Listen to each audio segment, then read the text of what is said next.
So, good afternoon po, Pangasinan Beto po ulit. Medyo relax tayo ngayon. Medyo kalma tayo ngayon, wala tayong masyadong order, wala tayong masyadong bisita. So, share ko lang itong experience natin with our ball python, no? Yung ball python natin is tawag dito, banana pastel. Banana pastel ito eh. Yan siya. Yan. Maya focus natin, no? Actually, ano na ito, 6-7 months na siguro, 7 months, and gender niya, hindi ko pa sure, pero chinek ko ito is female, no? Female siya, so yan po. Share ko lang kasi ito is may pagka-escape artist itong ating ball python dito. Actually, 4 times na itong nakatakas, no? Pero paulit-ulit din lang. Fortunately, nahanap natin siya palagi dito sa shop natin, no? Kasi itong shop natin is, yan na nga, gusto ko i-share, escape proof yung ating shop, no? Every time na may makatakas tayong mga alaga rito, kagaya ng ating, minsan yung bearded dragon natin, nakakatakas din, geckos, nakakatakas din, minsan, dito rin lang sila, nakikita din lang natin dito sa mga sulok-sulok natin, no? Kaya sabi ko nga matatawag ko na escape proof yung aking shop. So pakita ko lang sa inyo, no? Pakita lang natin. So ito po yung ating shop. Ayan po. Yan po yung ating door doon. Glass door po siya. So wala halos. Yung mga bintana natin dito is fixed po yung mga salamin niya. Walang sliding door. So meron tayong emergency dito. Meron tayong emergency exit dito, but always close po yan. Ngayon ko lang binubuksan kasi masyado mainit. Then ito yung bathroom natin. Then ito yung kitchen natin, yung kung saan po natin palagi nakikita yung mga ball python natin.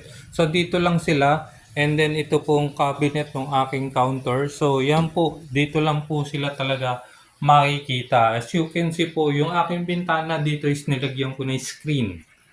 Yan po, may screen siya. Kaya walang makakalabas siya. Pati yung butas doon, yung exhaust niya. So may screen po siya. Yan po, dyan lang po sa mga sulok-sulok, dyan ko lang sila nakikita. Yan. Paano ko po sila nakita?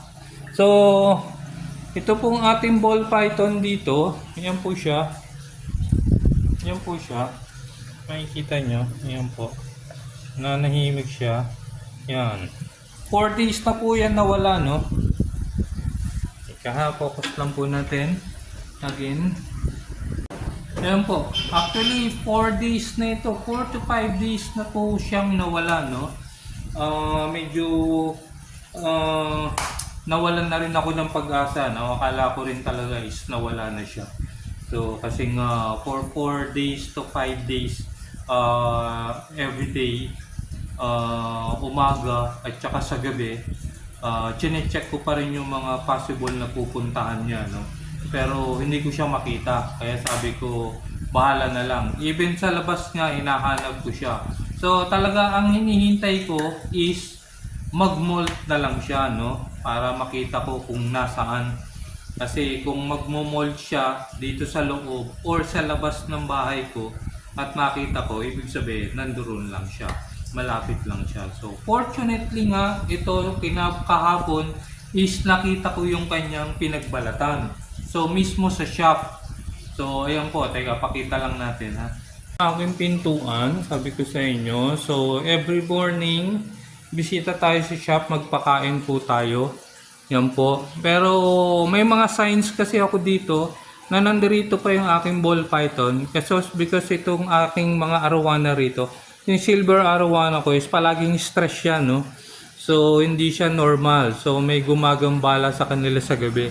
Sabi ko nga, palagi sila stress. Pag lalapitan ko sa umaga, nagwawala. So, stress sila. And, yun na nga.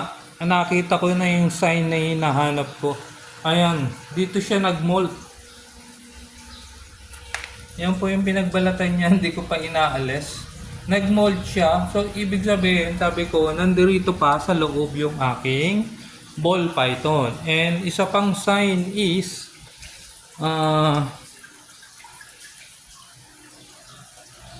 ito. ito is nakatumba siya. Ayan. Nakatumba siya. Ito po is talaga dito siya nakasandal.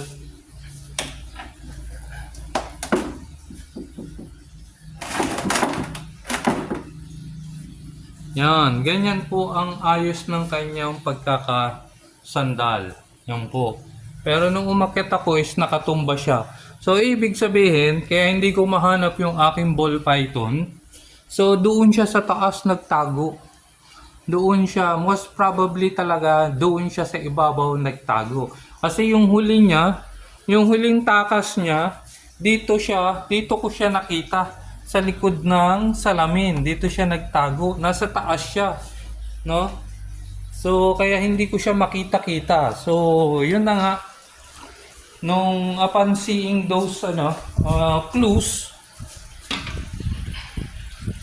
So yun na nga, sabi ko sa inyo na nakita ko yung mga clues, mga senyales na nandirito pa yung aking ball python. So medyo sumaya tayo, no?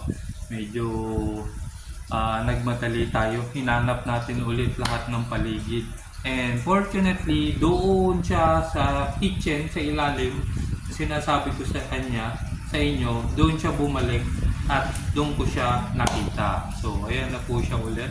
Nahuli na po natin siya ulit.